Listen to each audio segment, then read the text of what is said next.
Buona giornata a tutti, siamo anche oggi in giro io e Luigi per cercare l'ennesimo incontro con l'ennesimo politico per la campagna di sensibilizzazione che abbiamo lanciato. Spiegati tu un attimo, Luigi. Siamo sempre in provincia di Vicenza perché, come avete visto per chi ci segue nella pagina, stiamo sensibilizzando i candidati alle elezioni nazionali ai temi del territorio. Uno di questi temi molto importanti, ancora aperto, ancora da finire di risolvere, con ancora molti lati oscuri, è il FIR, Fondo Indennizzo Risparmiatori, banche venete, quelli traditi, quelli che hanno perso un sacco di soldi.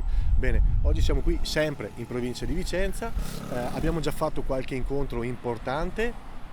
Questi incontri che faremo con questi esponenti politici li riprenderemo, abbiamo già il video con Letta che stiamo montando, lo pubblicheremo a breve, abbiamo fatto l'incontro con Giuseppe Conte qualche ora fa, anche quello lo stiamo montando, lo pubblicheremo a breve, quindi seguiteci perché così vedrete la lettera, la missiva che stiamo andando sul tema del territorio, perché per noi far politica vuol dire stare nel territorio e seguire i temi del territorio, bene, Esatto. vedrete video per video, incontro per incontro, le varie reazioni e poi se ci rispondono anche eventuali risposte. Quindi seguiteci per vedere tutti i video, la settimana prossima probabilmente abbiamo chiesto incontro anche con gli esponenti dei partiti che restano nella corsa alle elezioni nazionali, ripetiamo, per sensibilizzarli nei temi del territorio, perché far politica vuol dire seguire il territorio.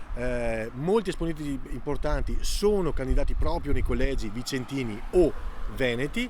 Bene, il Veneto è Banche Popolari Venete, 10 miliardi di ricchezze bruciate, 200.000 famiglie con i risparmi cancellati. Questo deve essere il nostro must. Se ci aiutate vi ringraziamo, se ci seguite vi ringraziamo, se ci mettete like o ci condividete Ringraziamo ancora. ci fate un gran favore perché come vedete il mainstream, i grandi giornali non parlano neanche loro dei temi del territorio. Grazie mille ancora Buona e noi giornata. continuiamo sempre.